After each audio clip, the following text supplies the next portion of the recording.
Petit Matin Sud Radio, 5h-7h, Frédéric Brindel. Vendredi 5 décembre, bon réveil, bon petit déjeuner. Vous passez la matinée avec nous sur Sud Radio.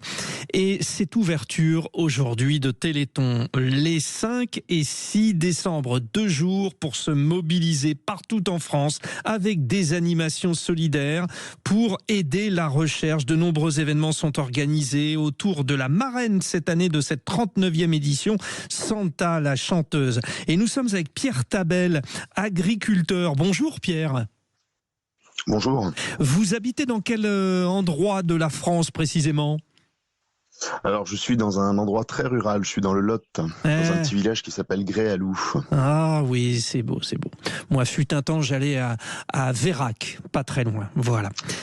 Alors, bon, vous êtes papa de 2 fils donc qui ont la myopathie du chêne. Vous êtes concerné chaque année. Pouvez-vous nous expliquer exactement ce qu'est cette myopathie du chêne, qui est donc l'une des maladies au centre de cette mobilisation du Téléthon ?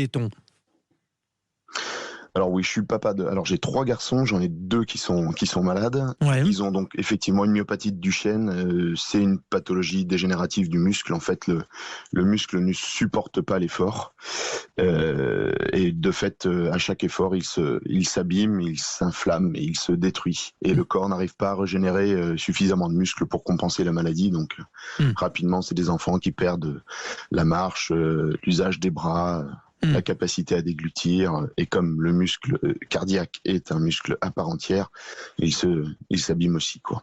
Est-ce que vous vous êtes aperçu à un moment précis que vos enfants avaient cette maladie ? Comment on s'en aperçoit finalement ? Est-ce que c'est visible assez tôt ? Alors normalement, c'est visible assez tôt. Dans notre cas, on a 2 enfants touchés, mais l'aîné est touché par une forme moins sévère que le second. Ce qui fait qu'on pensait juste que nos 2 enfants avaient un développement moteur relativement lent, puisqu'ils ont appris à marcher un peu plus tard et qu'ils couraient pas trop, c'était des forces tranquilles.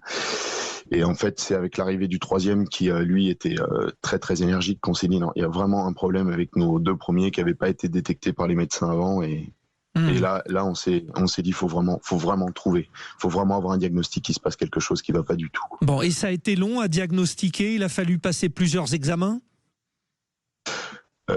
Honnêtement, une petite prise de sang avec le bon marqueur fait le travail en quelques heures. Voilà. Bon, simplement, c'est comme pour tout, quand on ne sait pas, on cherche pas au bon endroit. Évidemment. Et quand on sait, par contre, on a très vite une réponse. Ouais. Bon, et évidemment, c'est pour ça que votre témoignage, Pierre, est très très très important, parce que il oriente déjà. Alors donc 2 jours pour aider la recherche, pour combattre ces maladies.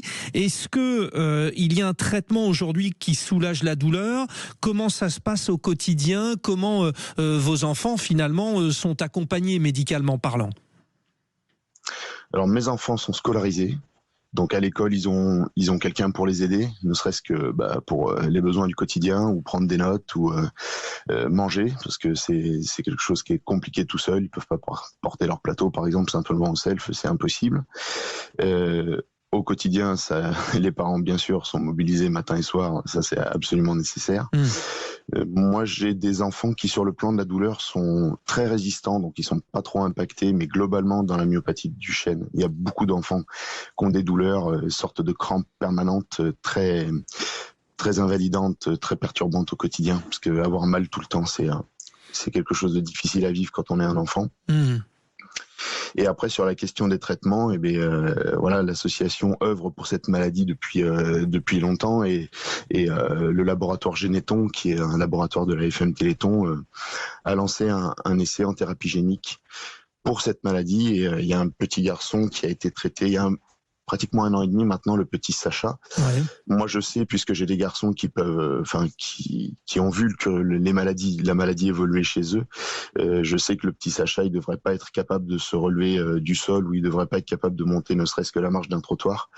Et le petit Sacha, il y a quelques semaines, il a monté les 2 premiers étages de la Tour Eiffel en passant par les escaliers. Donc, toute évidence, il y a quelque chose d'extraordinaire qui est en train de se passer avec ce traitement, et on en espère beaucoup. Pierre, témoignage magnifique. Merci de nous avoir fait partager votre expérience. Ça veut dire quoi? Ça veut dire que là, le Téléthon commence aujourd'hui pendant 2 jours.